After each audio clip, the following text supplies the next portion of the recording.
Компания Агромакс немного расскажет о пшенице родом из Канады под названием Джерси. Михаил, фермер, Волчанский район. Волчанский район, да. Сколько тебе лет, Миша? 32 года. Как ты вообще понял, что ты должен заниматься фермерством? Ну, у меня отец занимался, я как бы продолжаю. То есть продолжаешь деятельность, Да, да? продолжаю деятельность. Сколько лет ты этим занимаешься? Ну, занимаюсь я этим 6 лет. Как бы Держишь плотно, шесть да, лет. ну, уже там, после института. У тебя крупное хозяйство? Не Сколько крупная, гектар? 300 гектар земли. 300 гектаров. Да, вся пахотная. Засеваем в основном зерновые, ну, масличные, там в этом году практиковали. Гречку, кориандр посеяли, там модный. Пробуем. Мгм.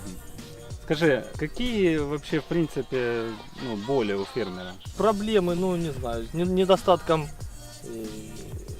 оснащенности, можно так сказать. Ну, то есть, как бы сейчас уже все трактора эти заграниченные, как бы, но мы потихоньку переходим. То есть на техники, получается, не хватает, Ну, да? да, ну не то, что не хватает, она есть, просто надо переоснащаться, ну так сейчас такой период. Вот какой техникой вы сейчас пользуетесь? Вы сейчас нанимаете технику? да? Ну, большую там комбайны нанимаем, машины нанимаем, ну а как бы трактора, вся остальная техника Всё ваше, обработки земли, да, полностью все наше. Сколько людей работает?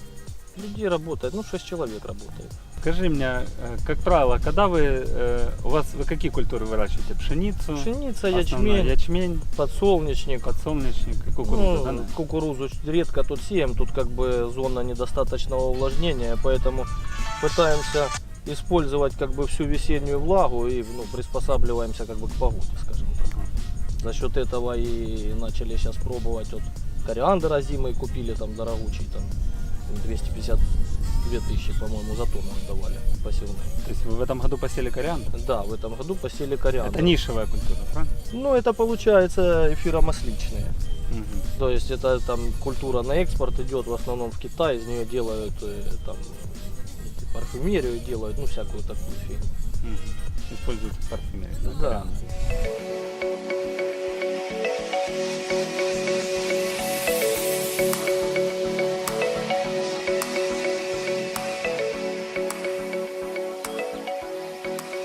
Вот это, друзья, элеватор, на который поступает продукция из полей либо от сельхозпроизводителя. Дальше она доводится до определенного качества, переваливается в вагоны, и все это едет на вагонах в порты Украины.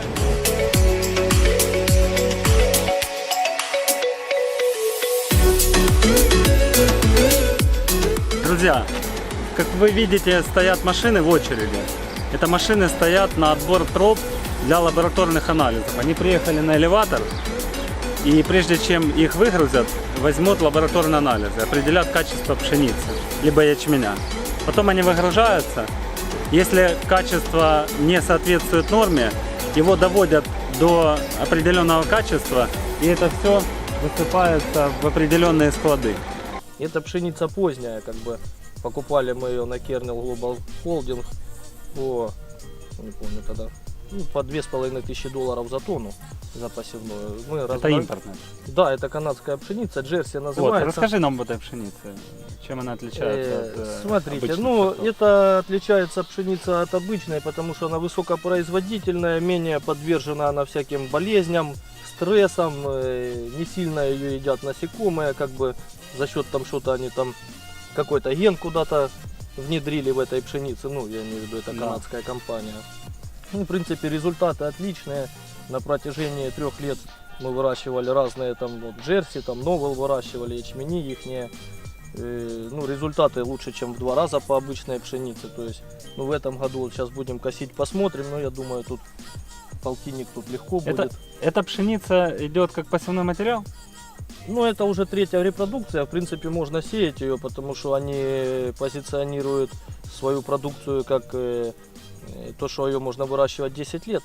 Да. Это, ну, вот эта 3-я репродукция еще, ну, я думаю, 3-4 года можно ее смело выращивать, потому что она ровная, можно посмотреть, вот смотри, посев, видишь, ровный нету, Да, ни да, выскочек, да. ничего нету, Да. он такой, как под линеечку, как бы, это есть, как бы, показатель, скажем так, потому что пшеница, когда разбивается уже, ну, выходит из этой, там, какая там, 4-я, 5-я репродукция, обыкновенная наша пшеница, она уже будет вот этажами расти, Да, там да, выскочки да, будут, да. то есть ее сразу видно. Если это стоит там $2500 тонна, Да. то наша, например, стоит там ну, я не знаю, ну, $250.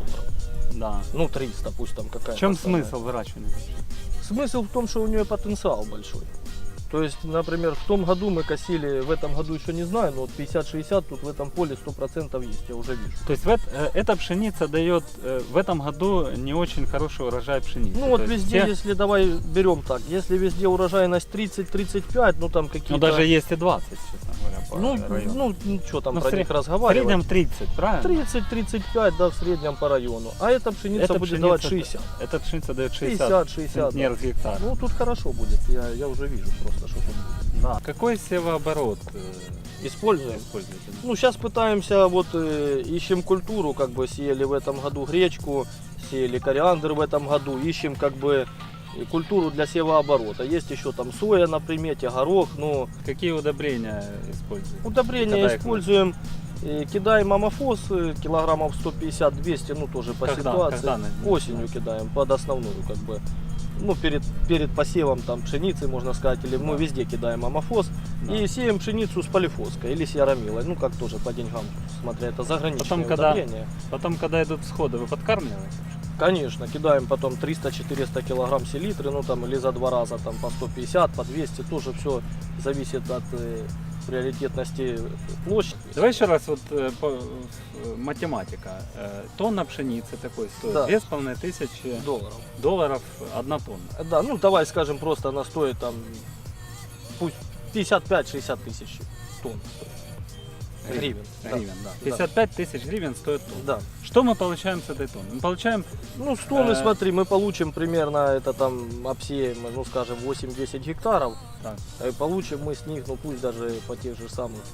То есть ну, тонны хватает где-то на, чтобы посеять 10 гектаров. Ну, 8-10. 8-10 Лучше гектаров. 8. Сколько да. мы получим? Ну, получим при нормальном раскладе, даже давай при плохом раскладе, вот как сейчас, например, Да. мы получим примерно 50-60. С того, что мы посеем ее вот так. То есть мы получим, грубо говоря, 50 тонн Да, 50 тонн. с 10 гектаров. С правильно? 10 гектаров, да. И эти 50 тонн мы можем продать как посевной материал по Да. 2500 долларов. Не, по 2,5 мы Не не можем, продадим. потому Так, что мы почему? купили элиту за эти деньги, там, Так. например, ну пусть там 2, там до 1000 долларов, да, или, ну, Да. ну, разные есть, скажем Да. так, там от 55, по-моему, Почем мы продадим это? ну, 15 рублей килограмм где-то. Если первая репродукция. 15 тысяч тонн. Да, 15, ну 15-20, кому как. От 15 до 20 да, тысяч до тонн 20 стоит тонн. эта пшеница. Да, вот эта пшеница стоит.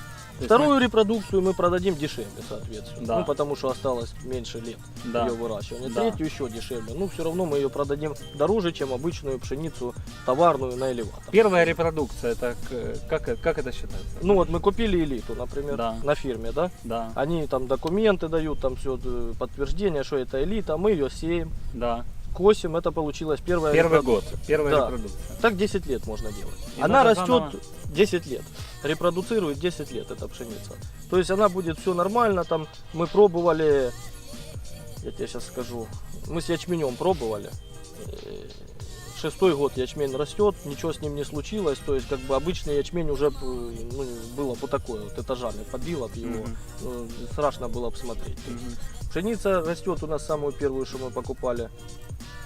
5-й год уже. Тоже, в принципе, везде такая же самая картина, как и тут.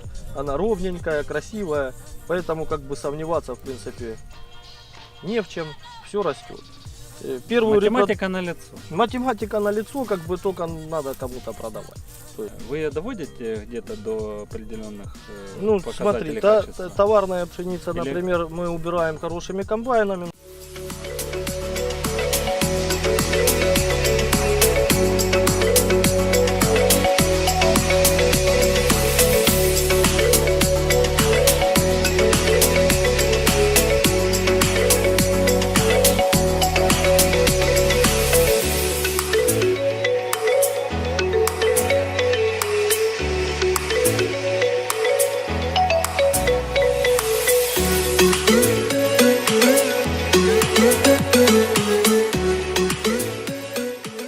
И, в принципе, она не требует доработки. То есть на элеваторе То есть нам- если комбайн хороший, импортный, Если доработки комбайн, не- да, импортный и свеженький, и там еще и нормальный комбайнер сидит внутри, то дорабатывать вообще ничего не надо. Она отлично вымолачивается после дождиков.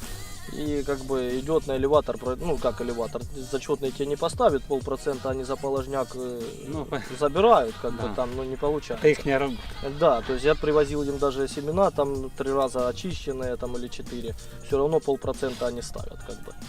А для семян, конечно, дорабатывается, там, ну, смотрим, кидаем на решето, если пшеница крупная, в основном вот это идет на решето 2,4, вот 2-3 раза, как бы, в любом случае. Ну, смотрим, как бы, если отходит все за 2 раза, смысл ее 3-й раз крутить, а если не получается, то крутим 3 раза. Ну, она тогда как перемытая получается.